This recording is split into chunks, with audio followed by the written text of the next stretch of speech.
আসসালামু আলাইকুম সবাই কেমন আছেন? আশা করছি ভালো আছেন। আমিও ভালো আছি আলহামদুলিল্লাহ। তো রান্নাবান্না করার জন্য চলে এসেছি। এখানে একটা কচি লাউ দেখতে পাচ্ছেন, কেটে নিয়েছি, ধনিয়া পাতা, তারপর পেঁয়াজ, রসুন, কাঁচামরিচ যা যা লাগে সবই নিয়ে নিয়েছি।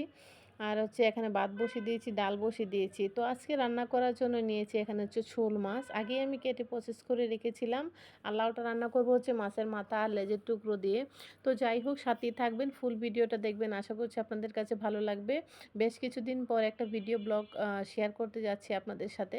সবাই মতামত জানাবেন, কীরকম হলো ভিডিওটা অবশ্যই জানাবেন। তো এখানে মাছের মাথা আর লেজগুলোকে দেখতেই পাচ্ছেন, সুন্দর করে কেটে নিয়ে হলুদ আর লবণ মাখিয়ে নিয়েছি, ভেজে নিব লাউটা রান্না করার জন্য। তো এটা ছিল আজকে দুপুরে টুকটাক রান্নাবান্না। এই বৃষ্টির দিনের মধ্যে রান্না করতেও ইচ্ছা করে না, তো তাও রান্না করতে হবে, কিছুই করার নেই, যেহেতু খেতে হবে, খাওয়া তো আর মিস দেওয়া যাবে না, তাই না? তো যাই হোক, রান্নাবান্নাটা শেষ করে নিচ্ছি। ভাবলাম দুপুরবেলা রান্নাটা শেষ হয়ে গেলে আসলে সব কাজ শেষ হয়ে যায়। রান্নার ঝামেলাটা শেষ হয়ে গেলে মনে হয় যে আর কোনো কাজই নেই। তো আমার কাছে একমাত্র মনে হয় যে রান্নাটাই কাজ, আর হচ্ছে নামাজ পড়াটাই কাজ। এই দুইটা জিনিস হয়ে গেলে আমার কাছে মনে হয় যে আমার আর কোনো কাজ নেই, সব কাজই একদম শেষ হয়ে গিয়েছে। তো আপনাদের কাছেও কি তাই? জানাবেন তো কমেন্ট করে। তো এই যে মাছের মাথাটা দেখতেই পাচ্ছেন, ভেজে নিচ্ছি সুন্দর করে। হালকা করে যদি ভেজে নেওয়া হয় মাছের মাথাটা, তাইলে কিন্তু লাউটা যে কোনো তরকারিতে দিলে ভালো লাগে, একটা ভালো ঘ্রাণ আসে। তো এই যে আমার লাউটা রান্না করা হয়ে গেছে এখানে। আর এখানে হচ্ছে শোল মাছও বোনা করা হয়ে গেছে।